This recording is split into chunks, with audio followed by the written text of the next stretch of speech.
नमस्कार, आप देख रहे हैं मनी नाइन। मैं हूं आपका होस्ट विपुल सिंह और स्वागत है आपका गोल्ड और सिल्वर की दुनिया के इस अनोखे शो गोल्ड सेंट्रल में। गोल्ड का भाव नई रिकॉर्ड ऊंचाई छू करके अब थोड़ा सुस्ता रहा है। यही हाल चांदी का भी है। भाव नई रिकॉर्ड ऊंचाई पर जाने के बाद हल्का करेक्ट हुआ है और कीमतों में अब ठहराव है। ऐसे में सोने और चांदी को लेकर के कई सवाल उठते हैं। क्या कीमतों में आगे तेजी आएगी या फिर नहीं आएगी? भाव बढ़ेगा तो कितना बढ़ सकता है? मौजूदा भाव पर खरीदारी करनी चाहिए या फिर नहीं? निवेश के लिए सोना बेहतर है या फिर चांदी? और सोने में निवेश करना है तो कौन सा विकल्प अपनाया जा सकता है? इन तमाम सवालों को लेकर के मनी नाइन की टीम ने गोल्ड और सिल्वर को लेकर के एक सर्वे किया है और उस सर्वे में देश के 11 जाने माने ब्रोकरेज हाउसेस के विशेषज्ञों से इन सवालों का जवाब लिया गया।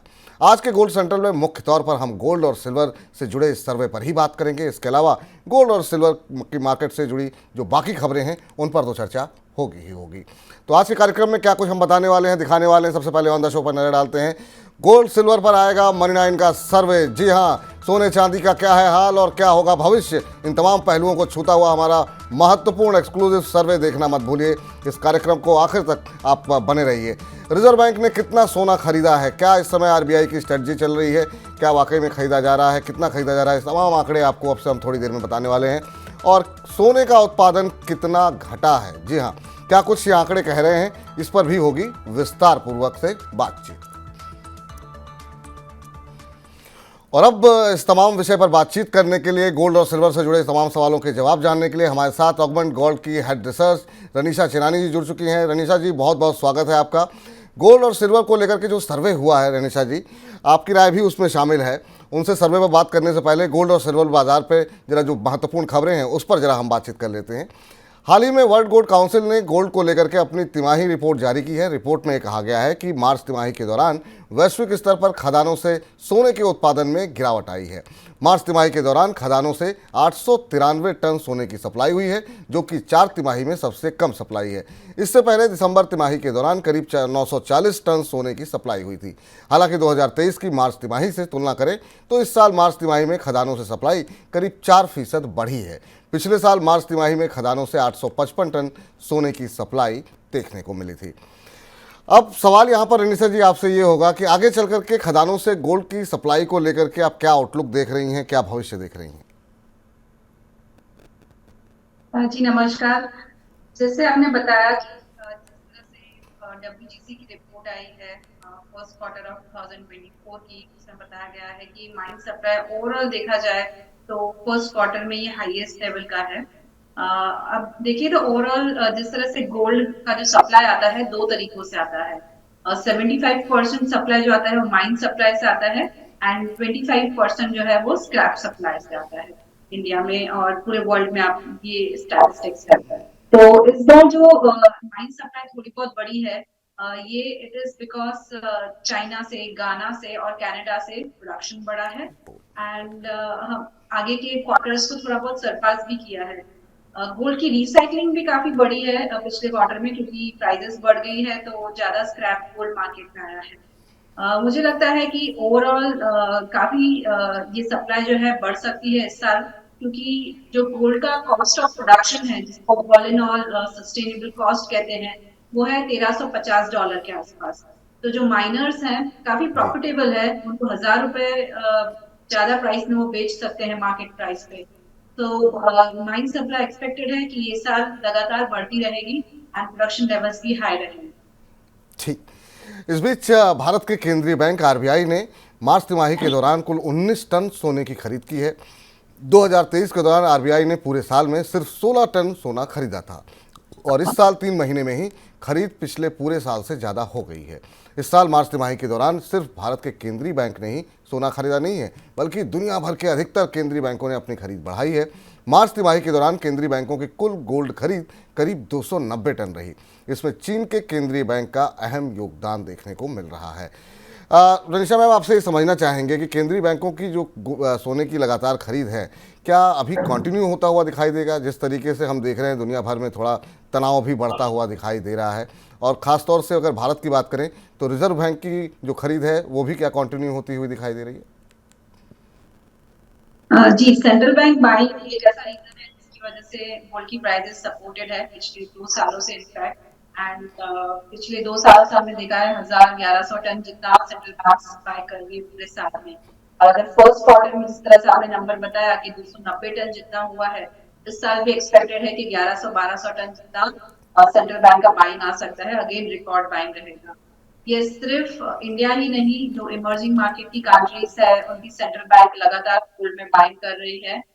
जैसे टर्की और चाइना है, इंडिया है, कजाकिस्तान है, ये लगातार गोल्ड में रिजर्व्स में अपना फॉरेक्स रिजर्व्स को डाइवर्सिफाई कर रहे हैं।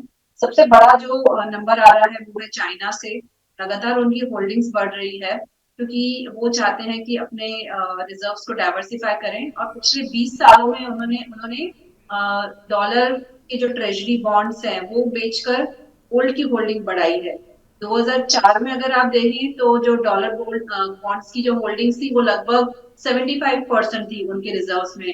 फिर 2014 में वो घट के लगभग 58% हो गई और अभी वो घट के सिर्फ 25% है। तो चाइना के पूरे फॉरेक्स रिजर्व्स में सिर्फ 25% डॉलर रिजर्व्स हैं।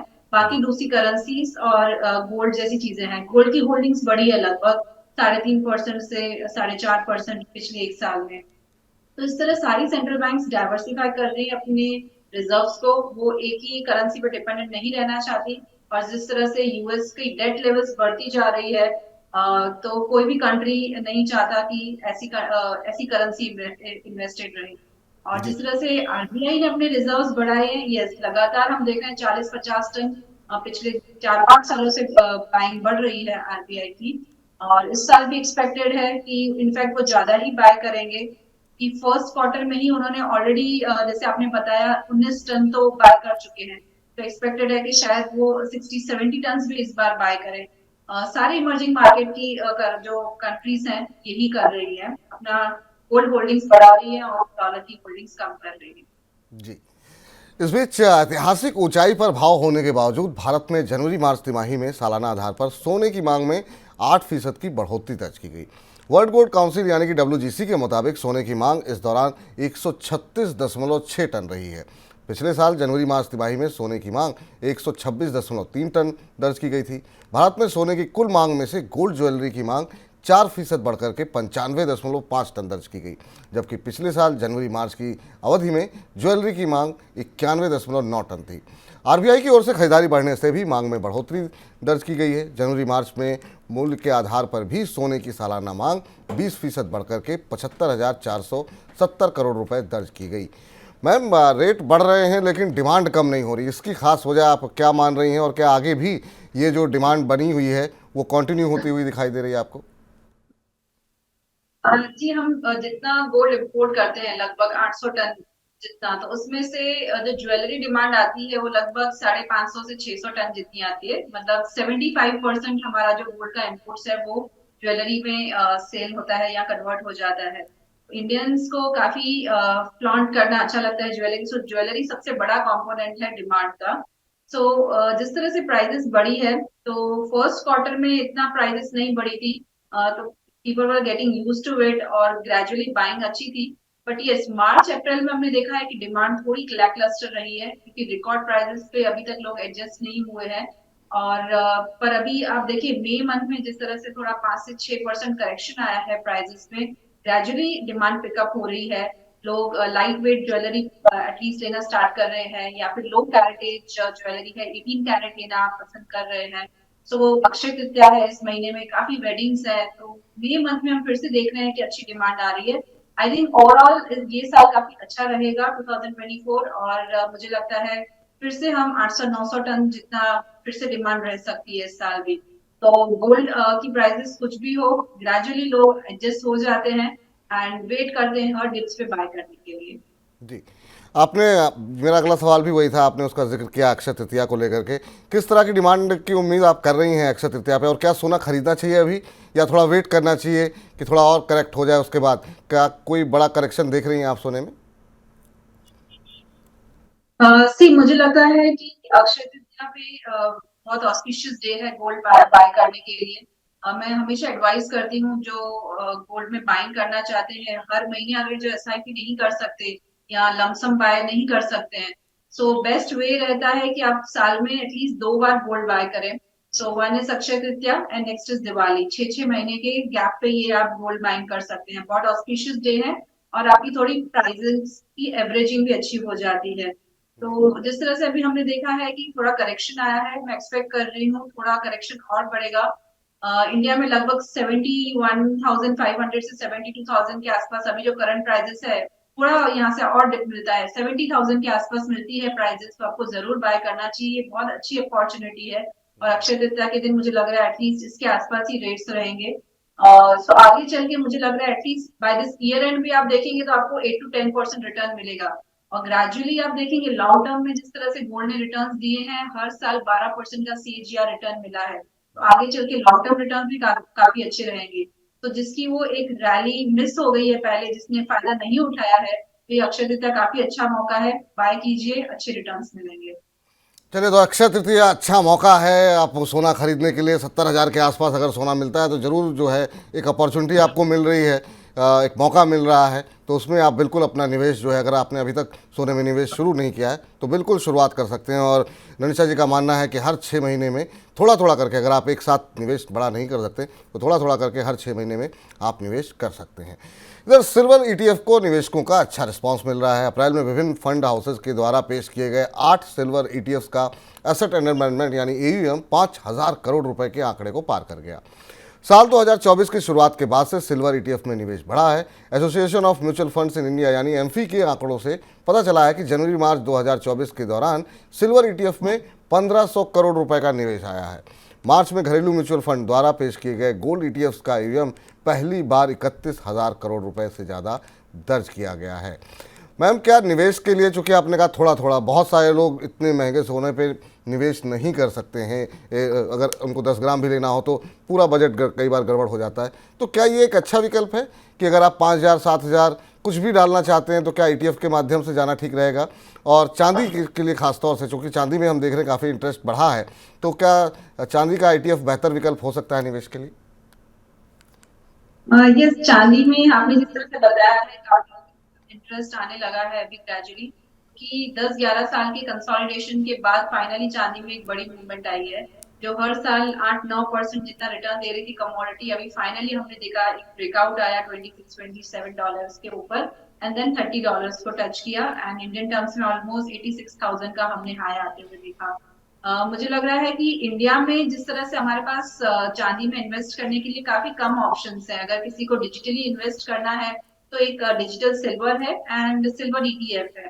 सो अगर आपका शॉर्ट टर्म सिनारियो है कि आप शॉर्ट टर्म में ही चांदी के प्राइसेस का फायदा उठाना चाहते हैं, तो फिर आप ये FNO में ट्रेड कर सकते हैं। बट अगर medium to long term investment आपको करना है, तो silver ETF and digital silver both are very good options. और क्योंकि चांदी एक ऐसी कमोडिटी है जिसको आप होल्ड करके रखना थोड़ा मुश्किल है, क्योंकि अगर आपको 1 किलो चांदी लेना है, 75 to 80,000 के आसपास जो प्राइसेस है, उसको लेकर रखना, storage is a big concern. So digital means में बाय करना चांदी में एक बेटर ऑप्शन रहता है, आपको सेफ्टी एंड स्टोरेज का प्रॉब्लम नहीं रहता। तो आई वुड डेफिनेटली से कि ये SIP जरूर करना चाहिए। चांदी में लमसम इन्वेस्टमेंट से बेटर है कि SIP कीजिए सिल्वर ETF में या डिजिटल सिल्वर में, तो आपका ग्रेजुअली प्राइसिंग जो है काफी अच्छी रहेगी एंड आपको लॉन्ग टर्म रिटर्न्स भी अच्छे मिलेंगे। मुझे लगता है अभी यहाँ से काफी जगह बाकी है चांदी को ऊपर जाने में, एंड इनफैक्ट गोल्ड को आउटपरफॉर्म भी कर सकती है चांदी। जी, चलिए, अब गोल्ड और सिल्वर के बाजार की कुछ महत्वपूर्ण खबरों के बाद अब जरा शुरुआत करते हैं गोल्ड और सिल्वर को लेकर के मनी 9 के सर्वे की बात करते हैं। इस सर्वे में हमने देश के 11 प्रमुख ब्रोकिंग हाउसेस के रिसर्च एनालिस्टों से बात की। हमने Reliance securities, HDFC securities, Motilal Oswal, Kedia advisory, Religare broking, Prithvi Finmart, Augmont gold, SMC global और शेर खान ब्रोकिंग जैसे दिग्गज ब्रोकरेज हाउसेस का नज़रिया जाना। और एक एक करके हमने तमाम वो महत्वपूर्ण सवाल पूछे जो कि सोने और चांदी से जुड़े हुए काफ़ी महत्वपूर्ण होते हैं। ये तमाम वो नाम हैं जो कि बड़े दिग्गज ब्रोकरेज हाउसेस के नाम हैं, जो जिनसे हमने तमाम विषयों को लेकर के बातचीत की है। तो अब एक एक करके उन सवालों को लेकर के आते हैं और क्या जवाब मिला है हमें और क्या कुछ कह रहे हैं एक्सपर्ट, वो अब जानने की कोशिश करते हैं। पहला सवाल जो हमने पूछा वो ये था कि मौजूदा भाव पर सोना खरीदना चाहिए या फिर नहीं खरीदना चाहिए। तो यहाँ पर जो है, जो जवाब हमें मिला है, तो 9% लोग ये कह रहे हैं कि खरीदना चाहिए, मौजूदा भाव पर भी खरीदना चाहिए। 45% लोग ये कह रहे हैं कि पहले से ख़रीदा हुआ है तो अभी आप होल्ड कीजिए, और 18% लोग ऐसे भी हैं जो कह रहे हैं कि भाव टूटने दें, अभी जो करेक्शन देखने को मिल रहा है वो थोड़ा और बढ़ सकता है, और जब एक बार गिरावट आए उसके बाद लेना चाहिए। और 28% लोग, एक बड़ी संख्या है, जो ये कह रही है कि भाव काफ़ी ऊपर हो चुके हैं, तो उनका कहना ये है कि अभी खरीदे नहीं, अभी बेचने का वक्त आ गया है। अब ये काफ़ी महत्वपूर्ण बात है, यहाँ पर ये आंकड़े अपने आप में जो है काफ़ी कुछ कह रहे हैं। रनिशा जी, आपसे जानना चाहेंगे, एक तो कह रहे हैं ज़्यादातर लोग होल्ड करने के लिए, खरीदने के लिए 9% लोग कह रहे हैं, अभी जो हमारे सर्वे के आंकड़े कह रहे हैं।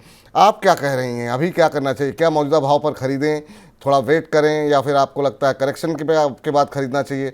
जिनके पास पुराना सोना है उन्हें क्या करना चाहिए?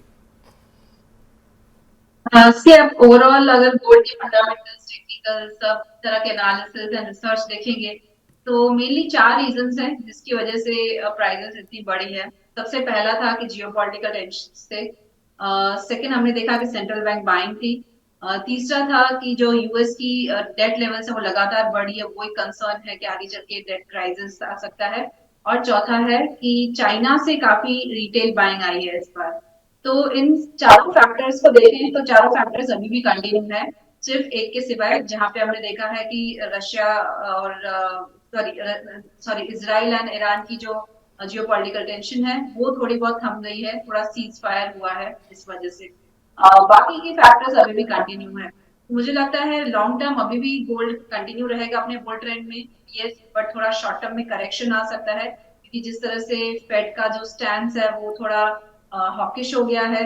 वो कह रहे थे जैसे इस साल की शुरुआत में कि 6 रेट कट्स आ सकते हैं, अभी वो के सिर्फ 1 रेट कट हो चुका है, वो भी सितंबर में आएगा। तो ये एक फैक्टर है जो प्राइस को थोड़ा नीचे आएगा। मेरी एडवाइस ये रहेगी, डिप्स पे बाय कीजिए, मई महीने में आपको डिप्स मिलेंगे और एक अच्छी बाइंग अपॉर्चुनिटी मिलेगी। सो डिप्स पे बाय करना मैं एडवाइस करूंगी अराउंड 70,000 के आसपास, जैसे मैंने बताया, डॉलर टर्म्स में अराउंड 2200 से $2250 के आसपास। तो कोई भी गिरावट में खरीदारी की सलाह, एक बार सर्वे जरा फिर से दिखा दीजिए। तो यहाँ पर निशा जी का कहना ये है गिरावट में खरीदें, जिसके बारे में तमाम लोग जो है वो वकालत करते हुए दिखाई दे रहे हैं।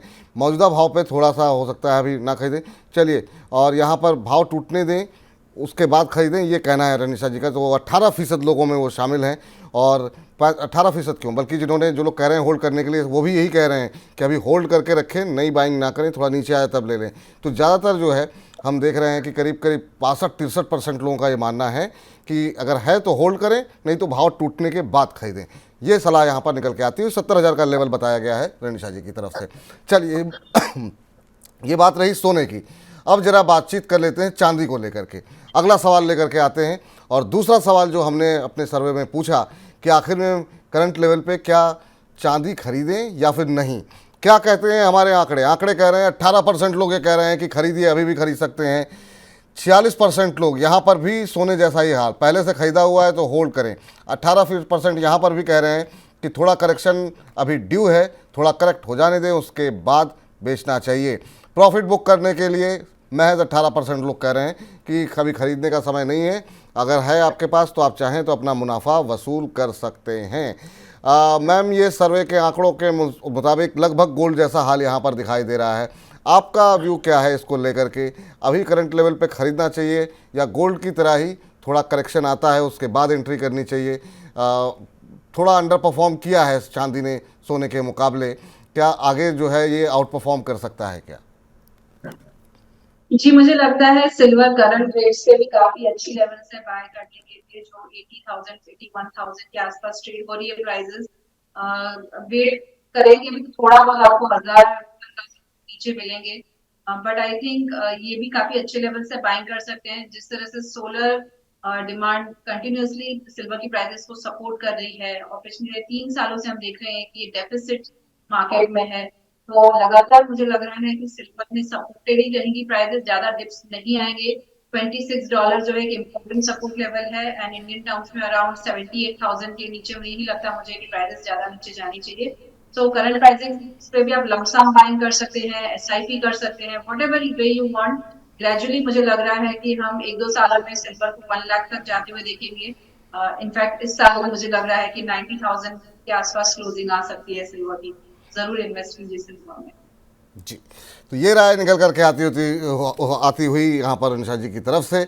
और अब बढ़ते हैं अपने तीसरे प्रश्न की तरफ कि बात सोने की कर ली, बात चांदी की कर ली, लेकिन अगर तुलनात्मक अध्ययन करना हो हमें कि सोना बेटर है या फिर चांदी, तो उसके लिए क्या कुछ कह रहे हैं देश के तमाम दिग्गज एक्सपर्ट। तो यहाँ पर सर्वे के नतीजे आपकी स्क्रीन पर आते हुए सोना खरीदने की सलाह दे रहे हैं 18% लोग और चांदी खरीदने की सलाह दे रहे हैं 82% लोग।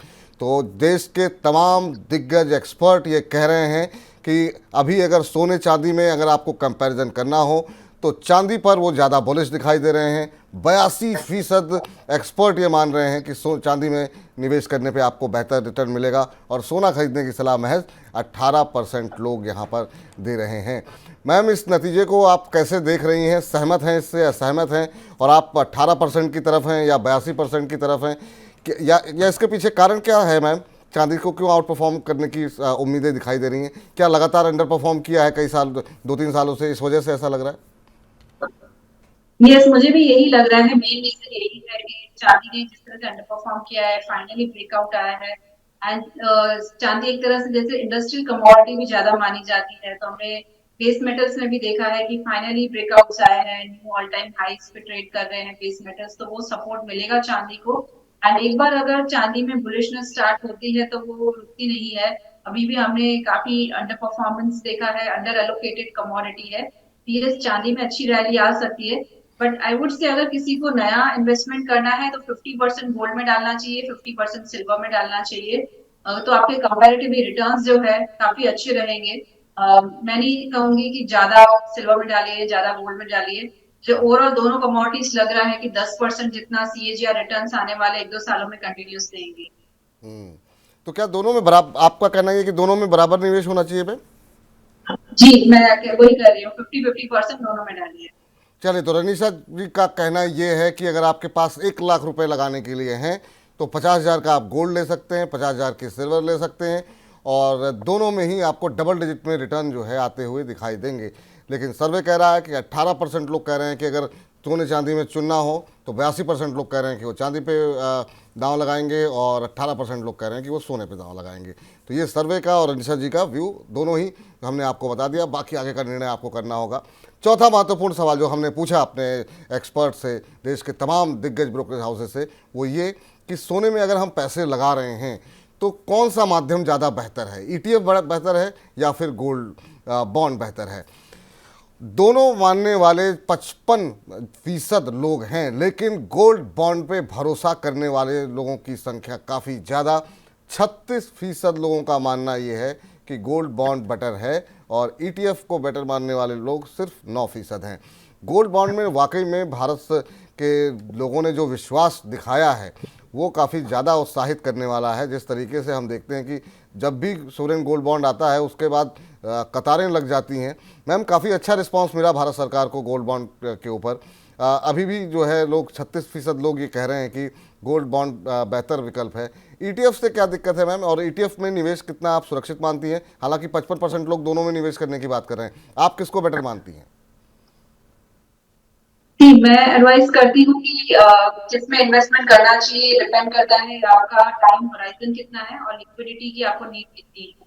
तो अगर आपका बहुत शॉर्ट टर्म सिनेरियो है, शॉर्ट टर्म टाइम होराइजन है, अगर 6 महीने से कम में आपको रिटर्न्स चाहिए तो ये गोल्ड के आप एफएन फ्यूचर्स एंड ऑप्शंस मार्केट में ट्रेड कर सकते हैं। अगर आपका टाइम होराइजन 6 मंथ से लेके 2 इयर्स तक का है तो you should go for digital gold. अगर आपका टाइम होराइजन 2 साल से 5 साल है तो गोल्ड ईटीएफ में इन्वेस्ट करना चाहिए। और अगर 5 साल से 10 साल तक का आप इन्वेस्टमेंट करना चाहते हैं तो गोल्ड में एसजीवी इज द बेस्ट वे। तो मैं ये टाइम होराइजन के हिसाब से एडवाइस करती हूँ गोल्ड में इन्वेस्टमेंट करना, लमसम करना है, एसआईपी करना है, व्हाटएवर मेथड आप चूज कर सकते हैं। और एसजीबी यस एक बेटर वे है जहां पे आपको एडिशनल इंटरेस्ट मिलता है और आपका जो कंपोनेंट है, टैक्स कंपोनेंट है, वो सॉरी टैक्स आपको फ्री हो जाता है अगर आप होल्ड करते हैं 8 सालों से 8 सालों तक। तो इसलिए मुझे लगता है SGB is the best way अगर लॉन्ग टर्म इन्वेस्टमेंट आप करना चाहते हैं तो। और गोल्ड को वैसे भी आप एक लॉन्ग टर्म कमोडिटी की तरह देखिए। शॉर्ट टर्म में रिटर्न्स लेने से अच्छा है कि आप लॉन्ग टर्म होल्ड करेंगे तो आपको ज्यादा बेटर रिटर्न्स मिलेंगे। एंड अगर आप कंपैरिजन करेंगे सारे जो वेज हैं जहाँ पे गोल्ड में इन्वेस्टमेंट किया जा सकता है, सबसे ज्यादा बेटर रिटर्न्स हमको एसजीबी में मिले हैं पिछले 8 सालों में। So yes, I would also go for SGB, but long term के लिए। शॉर्ट टर्म के लिए मैंने दूसरे जैसे बताई चीजें वहां पे आप कर सकते हैं। चलिए, तो ये दुविधा जो है हमारे दर्शकों के लिए भी काफ़ी आसान कर दी आपने कि देखिए, अगर आपको बिटिया की शादी के लिए पैसे अब जुटाने हैं और 8-10 साल बाद, 12 साल बाद शादी होनी है, या किसी विशेष ओकेजन के लिए, इवन निवेश के लिए भी अगर आप रख रहे हैं और 10-12 साल के बाद का कोई लक्ष्य आप रख रहे हैं, तो सॉवरेन गोल्ड बॉन्ड जो है वो काफ़ी बेहतर है। 2 से 5 साल का तक का नज़रिया है, ईटीएफ आपके लिए बेहतर है। और छोटी अवधि का नज़रिया है तो डिजिटल गोल्ड जो है वो आपके लिए बेहतर विकल्प है। और बहुत ही कम छोटी छोटी अवधि का नज़रिया है तो उसके लिए आप फ्यूचर एंड ऑप्शन में ट्रेड कर सकते हैं। तो अलग अलग आपको लक्ष्य तय करने होंगे कि आपको आखिर में उस निवेश का फल जो है पाना कब है। तो जब आपका समय पूरा हो, आपको अगर 12 साल के ऊपर चलना है तो आप बिल्कुल एसजीबी जो है वो सबसे बेहतर विकल्प है। चलिए मैम, अगला प्रश्न है चांदी को लेकर के। हमने जो दर्शकों से किया, हमने जो एक्सपर्ट से किया, वो ये था कि साल के अंत तक चांदी का भाव कहाँ तक जाता हुआ दिखाई दे रहा है। और देश के तमाम दिग्गज की जो राय निकल करके आई है वो 64% लोग ये मानते हैं कि 90,000 से 95,000 तक का भाव यहाँ पर देखने को मिल सकता है। नीचे की तरफ 80 से 85 तक का भाव जो है वो मानने वाले महज 18% लोग हैं। लेकिन ये मानने वाले लोग भी 18% हैं जो कि मानते हैं कि 1 लाख या उससे ऊपर भी चांदी जा सकती है। आप किसके तरफ हैं मैम? ये जो 64% लोग हैं, या फिर वो 18% लोग जो 1 लाख तक के टारगेट देख रहे हैं, या कुछ लोग ऐसे भी थे जिन्होंने 80 से 85,000 तक के टारगेट दिए? मैं 64% वाली क्राइटेरिया में आऊंगी। मुझे भी लगता है कि चांदी $30 के ऊपर सस्टेन करती है, $32 तक जा सकती है, जो इंडियन टर्म्स में लगभग 91,000 के आसपास रहेगा। मुझे भी लगता है बाय दिस ईयर एंड आपको ये रेट्स देख सकते हैं। तो करंट प्राइसेस से भी अगर आप इन्वेस्ट करते हैं तो आपको ऑलमोस्ट 10% जितना डबल डिजिट रिटर्न मिलेगा। So I would say yes, invest कीजिए अभी भी, ईयर एंड तक भी अच्छे प्रॉफिट मिल सकते हैं। और यस, 1 लाख की लेवल भी आ सकती है, बट मैं एक्सपेक्ट कर रही हूँ वो नेक्स्ट ईयर तक आएगी। 2025 में मुझे लग रहा है 1 लाख सिल्वर की प्राइस आ सकती है। चलिए, तो इसके लिए तो आश्वस्त हैं जो है यहाँ पर मैम की 90,000 से 95,000 की तक का स्तर जो है 90-91 हज़ार का साल अंत तक देखने को मिल सकता है। 1 लाख के लिए उनके मन में थोड़ी सी दुविधाएं आ भी सकता है, या फिर हो सकता है अगले साल के लिए 2025 में वो भाव आता हुआ दिखाई दे। तो यहाँ पर सिल्वर को लेकर के अभी भी बुलिश लोग यहाँ पर दिखाई दे रहे हैं। अब जब बात चांदी की हो गई है तो सोना कितना सोना है इस पर भी बात कर लेते हैं। और सोने को लेकर के भी हमने सवाल किया, और कि साल के अंत तक सोने का भाव किस दिशा में जाता हुआ दिखाई देगा। तो आपको बता दें कि 55% लोगों का ये मानना है, एक्सपर्ट का ये मानना है कि 73,000 से 75,000 का स्तर यहाँ पर देखने को मिल सकता है। और 75 से 80 मानने वालों की संख्या भी 36% के आसपास है। 80% से ज़्यादा, 9% लोगों का मानना है कि 80,000 से भी ज़्यादा का भाव देखने को मिल सकता है। ये सारे भाव तो आपको स्क्रीन पर दिख रहे होंगे कि ये प्रति 10 ग्राम का भाव यहाँ पर बताया जा रहा है। 73 से 75 सबसे ज़्यादा लोगों का मानना है 55%। 75 से 80 36% लोग ये मान रहे हैं कि 80 तक का भी भाव देखने को मिल सकता है। लेकिन ऐसे लोग भी हैं जो 80,000 से ज़्यादा का भाव देख रहे हैं साल के अंत तक। मैम, आपको क्या लग रहा है, क्योंकि ये जो करेक्शन देखने को मिल रहा है, ये कहीं बड़ा करेक्शन तो नहीं होगा? क्या दिशा दिखाई दे रही है आपको, और आप किसके साथ हैं? मुझे लग रहा है ये करेक्शन बहुत शॉर्ट टर्म रहेगा।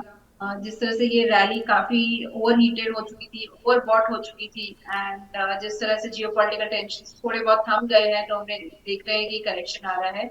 जैसे ही नेक्स्ट ट्रिगर आएगा गोल्ड में, मुझे लगता है प्रीवियस हाइस टूटते हैं, तो आई वुड से कि $2450 के आसपास जो प्रीवियस हाई थे टूटते हैं, तो हम $2550, $2600 तक भी प्राइसेस को जाते हुए देख सकते हैं, जो इंडियन टर्म्स में 76,000 77,000 तक भी प्राइसेस आ सकती है, हाई लगा सकती है। अगर नए कंसर्न्स आते रहते हैं तो ये प्राइसेस सस्टेनेबल रहेगी ईयर एंड तक। अदरवाइज मैं देख रही हूँ कि ईयर एंडिंग तक शायद हम गोल्ड को 75,000 के आसपास क्लोज होते हुए देखें। और जिस तरह से यूएस की डेट लेवल्स लगातार बढ़ रही है, $34 ट्रिलियन लगातार डेट बढ़ रहा है, उसका इंटरेस्ट पेमेंट बढ़ रहा है, तो सबसे बड़ा जो एक एलिफेंट इन द रूम जो बोलते हैं, सबसे बड़ी कंसर्न जो है फाइनेंशियल मार्केट्स के लिए, वो है यूएस का डेट। वो एक नया डेट क्राइसिस, नया फाइनेंशियल क्राइसिस ला सकता है। वो एक नेक्स्ट ट्रिगर होगा जो गोल्ड की प्राइसेस को सारा मोमेंटम देगा। तो ओवरऑल व्यू बुलिश है। और डिप्स पे बाय करें, 1000-2000 पॉइंट भी अभी नीचे मिलता है तो बाय कर लीजिए, एसआईपी कीजिए, लमसम कीजिए, व्हाटएवर।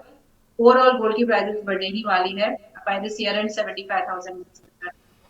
चलिए, तो प्राइसेस बढ़ने वाली हैं, कोई भी गिरावट हो वो खरीदारी का मौका है। और अगर एक बार अगर संभव हो तो ज़रा फटाफट सारी प्लेट्स के एक एक पॉइंट अगर चला दीजिए, ताकि जो लब्बो लुआब है इस आज की हमारी इस चर्चा का, वो हम दर्शकों को 10 सेकंड 20 सेकंड के अंदर समझा सकें कि आज की बातों का लब्बो लुआब निकला क्या है। मोटी मोटी बातें ये हैं कि जो है ये आप देख सकते हैं कि तमाम 11 ब्रोकरेज हाउसेस के जो तमाम दिग्गज थे उनसे हमने बातचीत की।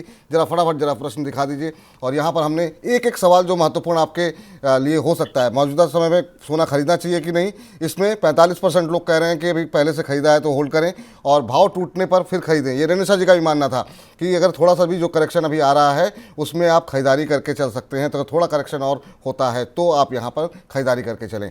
इस बीच चांदी के बारे में भी हमने यही सवाल किया, तो यहाँ पर भी राय यही निकल करके आई है कि भाव थोड़ा सा और गिर जाए तो निश्चित रूप से खरीदारी करके चलें। लेकिन क्या कितना टूटना चाहिए, क्या यहाँ से और टूटेगा, ये सवाल जब हुआ तो लोगों का मानना है नहीं, अभी भी लोग बुलिश दिखाई दे रहे हैं गोल्ड और सिल्वर दोनों के ऊपर।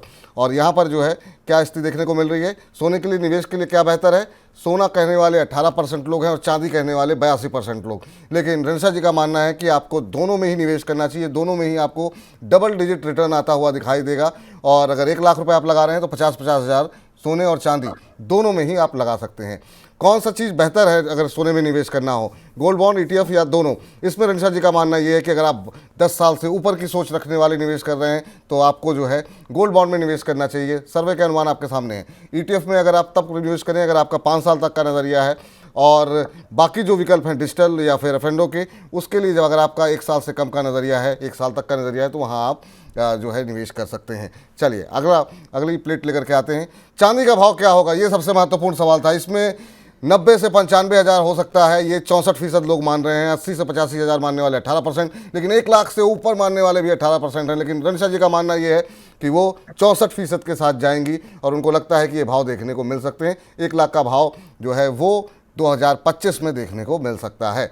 चलिए, साल के अंत तक सोने का भाव क्या होगा, वो मानने वाले 55% लोग ये मान रहे हैं कि 73 से 75 हज़ार के बीच में रह सकता है। 36% मान रहे हैं 75 से 80 हज़ार, और 80 हज़ार से ज़्यादा मानने वाले भी 9% लोग हैं। तो यहाँ से आपको अच्छे रिटर्न आते हुए दिखाई दे सकते हैं। तो कोई भी गिरावट हो, खरीदारी करके आप चल सकते हैं। रेणुसा जी, आज की इस चर्चा में आप जुड़ी, इस सर्वे में भी आपने पार्टिसिपेट किया और अपनी राय दी। बहुत बहुत शुक्रिया मैम। जब भी आप आती हैं हमारे दर्शकों को बहुत कुछ सीखने को, जानने को मिलता है, निवेश के नए नए गुण मिलते हैं। बहुत बहुत शुक्रिया आपका।